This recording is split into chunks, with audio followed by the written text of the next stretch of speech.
नमस्कार, मी नम्रता. कुकिंग आणि बरंच काही या चॅनलवर मी आपलं मनापासून स्वागत करते. आज आपण बनवणार आहोत सुक्या गोड शेवयांची रेसिपी. चला तर वेळ न घालवता रेसिपीला सुरुवात करूया. सर्वात आधी एका पॅनमध्ये आपण 2 चमचे तूप घेणार आहोत. आता आपण याच्यामध्ये आपल्याकडे जे ड्रायफ्रूट उपलब्ध आहेत ते आपण याच्यामध्ये फ्राय करून घेऊया. माझ्याकडे आता बदाम आहेत म्हणून मी बदामाचे 8 ते 10 तुकडे अशा प्रकारे कट करून घेतलेला आहे आणि अशा प्रकारे आपण त्यांना फ्राय करून घेऊया. ड्रायफ्रूट्स घालणं हे ऑप्शनल आहे. जर ड्रायफ्रूट अवेलेबल नाही आहेत तर तुम्ही नाही घातले तरी चालेल.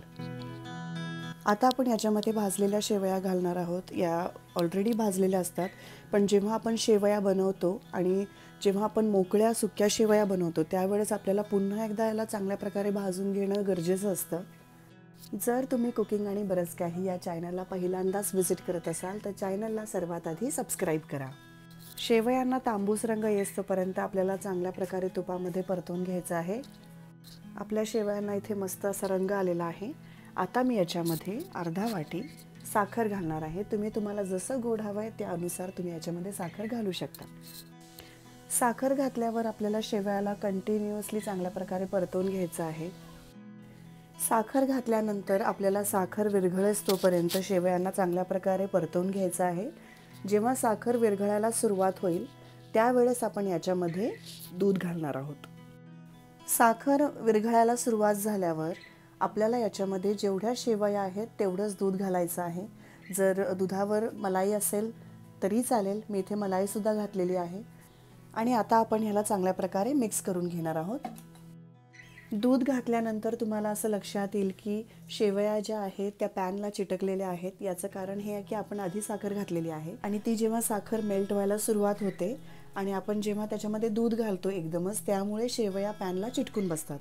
पण जेव्हा दूध उकळायला सुरुवात होते त्यावेळेस शेवया आपोआपच पॅनपासनं मोकळ्या होतात, त्यामुळे ते जळत नाही. दूध घातल्यावर आपण इथे विलायची पावडर घालणार आहोत. तुम्ही इथे बघू शकता शेवया ज्या आहेत त्या मस्त अशा मोकळ्या झालेल्या आहेत, पॅनला चिटकलेल्या नाही आहेत. एकदा याला चांगल्या प्रकारे आपण मिक्स करून घेतलं की आता आपण याला झाकून ठेवणार आहोत. 3 ते 4 मिनिटांसाठी आपण याला झाकून ठेवूया. मध्ये मध्ये तुम्ही याला चेक करून सुद्धा बघू शकता की आपल्या शेवया पॅनला चिटकत नाही आहे ना, कारण आपण जेवढ्या शेवया तेवढंच दूध घातलेलं आहे. तर आपण एकदा याला उघडून बघूया. तुम्ही इथे बघू शकता मी याला मिक्स करत आहे आणि आपल्या शेवया ज्या आहेत ते पॅनला चिटकलेल्या नाही आहेत. मस्तपैकी मोकळ्या सुटसुटीत अशा झालेल्या आहेत. आता आपण याच्यामध्ये जे फ्राय केलेले बदाम आहेत तुपामध्ये परतवून घेतले होते ते आपण याच्यामध्ये घालूया आणि पुन्हा एकदा त्याला चांगल्या प्रकारे मिक्स करूया.